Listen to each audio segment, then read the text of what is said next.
Selamat datang di Keluh Kesah Reddit, di mana kalian akan mendengarkan kisah menarik dari seluruh dunia.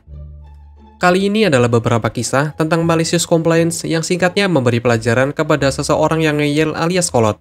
Berikut kisahnya. Cerita pertama. Kode berpakaian baru. Dari bos lama.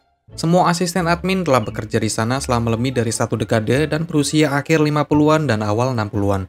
Dan semuanya menikmati aturan berpakaian yang agak kasual.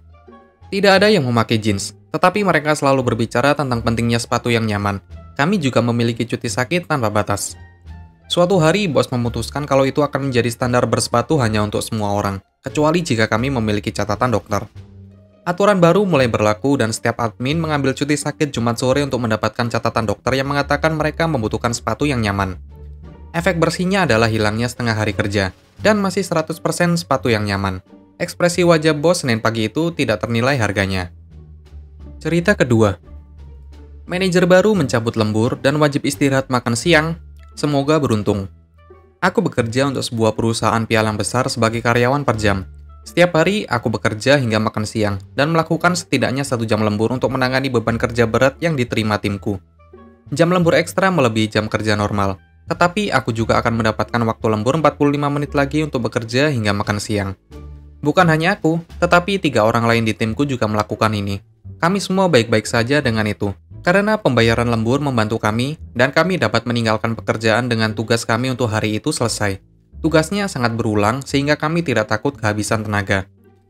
Hal tentang bekerja sebagai karyawan per jam di perusahaan ini adalah kami harus keluar untuk makan siang setidaknya selama 15 menit, bahkan jika kami bekerja melalui jam yang ditentukan.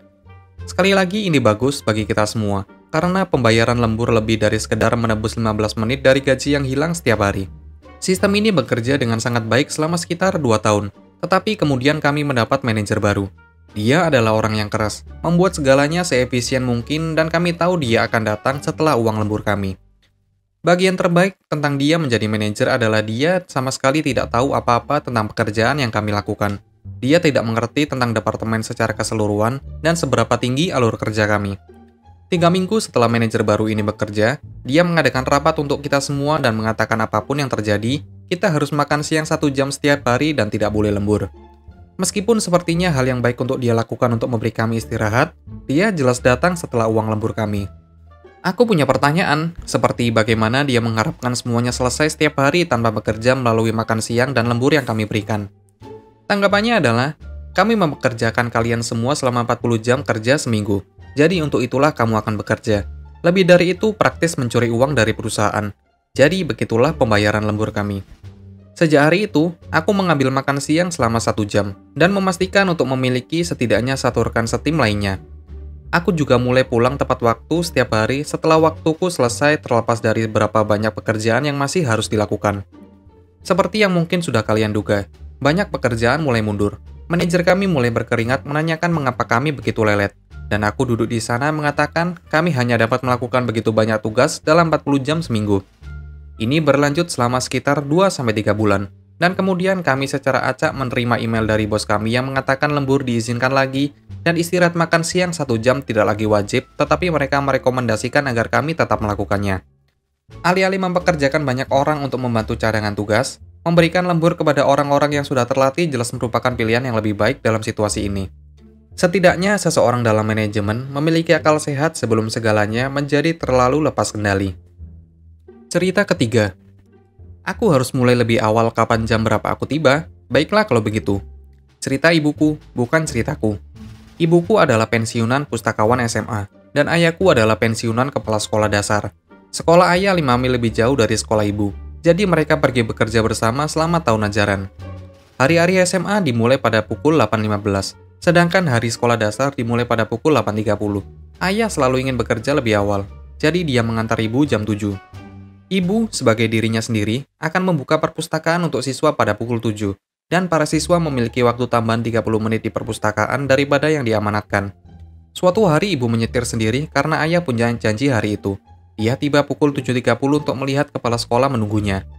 Perpustakaan seharusnya dibuka untuk siswa pada pukul 7.30. Tetapi ibu telah membukanya pada pukul 7 selama beberapa tahun sekarang. Kontrak ibu juga menetapkan dia bekerja dan berada di tempat 8 jam setiap hari di sekolah. Tapi karena dia dan ayah mengemudi bersama, dan ibu menunggu ayah menjemputnya, dia pada dasarnya bekerja 9 jam sehari. Ketika dia tiba di hari yang menentukan itu, kepala sekolah menegurnya karena terlambat. Ibu mencoba memberitahu kepala sekolah kalau dia tepat waktu, tetapi kepala sekolah tidak peduli. Ada siswa menunggu untuk diizinkan masuk ke perpustakaan, dan itu tidak bisa diterima. Jadi ibu mengatakan kepada kepala sekolah, "Apakah kamu ingin aku di sini jam 7? Kamu tahu kontrakku mengatakan aku tidak boleh melebihi kerja 8 jam sehari. Aku ingin mendapatkan perintah secara tertulis."